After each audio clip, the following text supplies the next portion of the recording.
Doctor பசி எப்படி தோன்றுது அப்படின்னு சொன்னீங்க. பட் இந்த சர்க்கரை நோய் உள்ளவங்களுக்கு வந்து அதீதமான கிரேவிங்ஸ் இருக்குல்ல, அதுக்கு என்ன குறிப்பா என்ன காரணம்? குறிப்பா 2-3 காரணம் இருக்கு. முதல்ல அவங்களோட சுகர் அநேகமா கட்டுப்பாட்டுல இருக்காது. சுகர் கட்டுப்பாட்டுல இல்லைன்னா அதிகமா பசிக்கும். தட் இஸ் கால்ட் அஸ் பாலிஃபேஜியான்னு சொல்லுவோம். பாலிஃபேஜியா இருக்கு, அதாவது அதீத பசியில இருக்கும்போது நம்ம உணவை, பிடித்த உணவை அதிகமா பார்த்தோம்னா எனர்ஜி டென்ஸ் ஃபுட்னு சொல்றோம். அதாவது கேலரிஸை அதிகமாக அடக்கிய பொருள்களை பார்த்தோமே ஆனால் அதை நம்ம சாப்பிட தோணும். இதுக்கு பேர் தான் ஃபுட் கியூ ரியாக்டிவிட்டின்னு சொன்னேன். இதுதான் கிரேவிங்கா மாறும். ஆனா இந்த எனர்ஜி டென்ஸ் ஃபுட்னு சொல்றோம் இல்லைங்களா, அதாவது மாவுச்சத்தை, கேலரியை அடர்த்தியாக வைத்துள்ள சிறிய அளவு உணவுப் பொருள் எதுன்னு பாத்தீங்கன்னா கொழுப்பு சத்து தான். சோ கொழுப்பு சத்தை நம்ம சுலபமா இப்பெல்லாம் பார்க்க முடியுதுங்கிறதுனாலயே நம்ம உணவை எந்நேரமும் போன்லயும், டிவிலையும், வீட்டிலையும், ரோட்டிலையும் பார்க்கறதுனாலயே நம்மளோட கிரேவிங்ஸ் வந்து தூண்டப்படுது. இந்த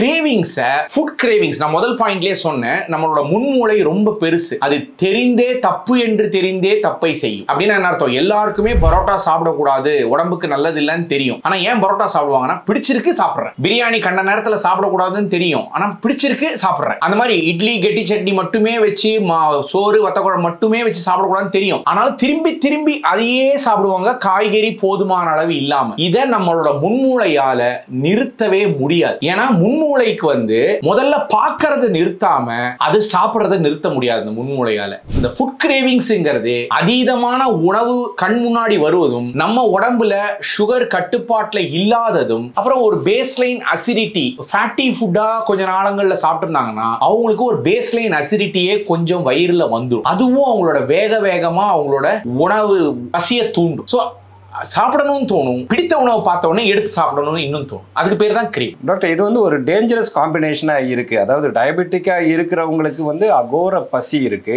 அந்த உணவும் வந்து நீக்கமர எல்லா பக்கமும் இருந்துட்டு இருக்கு, அவங்க அதை எடுத்து சாப்பிட்டுருவாங்க. ஸோ இதை எப்படி கண்ட்ரோல் பண்றது? அதான் நான் என்னோட பேஷன்ஸ் சிரிச்சுட்டே சொல்றதுதான், பிடித்த உணவை பார்க்காதீங்க, பார்த்த உணவை மோந்து பார்க்காதீங்க. மோந்திங்க தீந்தீங்கன்னு சொல்லுவேன். என் பேஷண்ட் ஏன் அப்படி சொல்லுவேன் அப்படின்னா, நான் முதல் எபிசோட்லயே சொன்னேன்னு நினைக்கிறேன், மாவு சத்துக்கு தனியா ஒரு வாசம் கிடையாது, நார் சத்துக்கு தனியா ஒரு வாசம் கிடையாது. ஆனா கொழுப்பு சத்து சூடுபடுத்தும் போது மட்டுமே அதுக்கு தனி வாசம் உண்டு. அந்த வாசம் தான் சுவை. நாக்குல படுறது சுவை இல்ல, மோந்து பார்க்கிறது தான் சுவை. சோ கொழுப்பு பதார்த்தங்களை நீங்கள் அதிகமாக பார்த்து முகர்ந்தீர்களே ஆனால் அதை சாப்பிட தோணும். அதுதான் முன்மூளை, அதுதான் சொன்னது. அதனால பிடித்த உணவை ரொம்ப பார்க்கறத கொஞ்சம் குறைச்சிங்க. இன்னொன்னு, உங்களோட உணவு பொருள்ல நம்ம ரெகுலரா என்ன சாப்பிடுவோமோ, நம்ம காலையில இட்லி சட்னி, தோசை சட்னி, சப்பாத்தி, குருமா, சோறு, குழம்பு, அப்படி நம்ம எல்லாமே ரெகுலரா நம்ம சாப்பிடுற சாப்பாட்டின் அளவோட வைத்து ஒரு அளவாவது, ஒரு சர்விங் ஆவது காய்கறியை கூட்டணும். நம்ம சாப்பிடுறது ஒரு வேளைக்கும் காய்கறியை கூட்டணும். பிரேக்ஃபாஸ்டுக்கும் ஒரு காய் இருக்கணும்,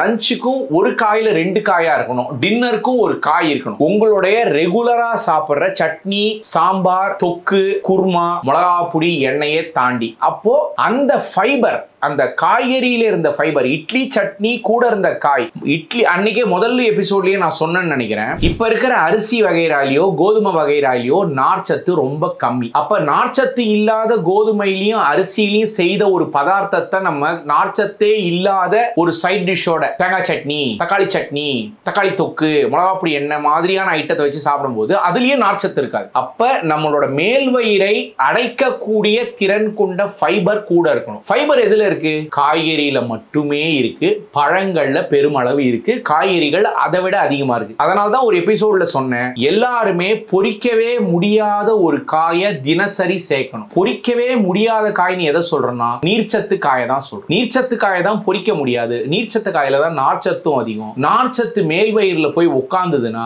ரொம்ப நேரம் ஆகும் அது சிறுகுடலுக்கு நவுந்து போக. அப்ப வயிறு விரிந்த நிலையிலேயே இருக்கும், பசி எடுக்காது. நீங்க பிடித்த உணவை பார்க்கறத நிறுத்திட்டீங்கன்னா கிரேவிங்ஸ் குறையும். பூங்காற்று இது நாளைய நல்வாழ்விற்கான வழிகாட்டி.